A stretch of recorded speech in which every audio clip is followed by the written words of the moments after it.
Praise the lord. ఈరోజు దేవుని మాట రోమపత్రిక 9:17.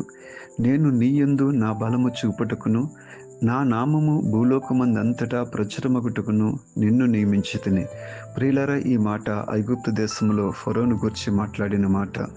నిజమే, అతని హృదయం ఎందుకు అంత కఠినపరచబడిందంటే దేవుని యొక్క బలము లోకమందంతటా తెలియపరచబడాలి. ఆయన నామం భూలోకం అంతా ప్రచురం చేయబడాలి. ఈ రోజున నిన్ను హింసించేవారు, నిన్ను శపించేవారు, నిన్ను బాధ పెట్టేవారు మరింత బలాఢ్యులుగా కనిపిస్తూ ఉంటే చింతించొద్దు, దిగులు పడవద్దు.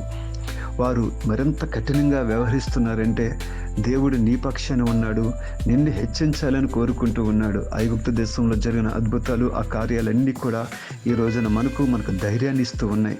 మన దేవుడు ఎంత గొప్ప దేవుడో లోకానికి చాటి చెప్పుచూ ఉన్నాం. నిన్ను ఆ రీతిలో దీవించాలని, హెచ్చించాలని చూస్తూ ఉన్నాడు. దేవుడు నీ పక్షానే ఉన్నాడు. ధైర్యంగా సాగిపోదాం. God bless.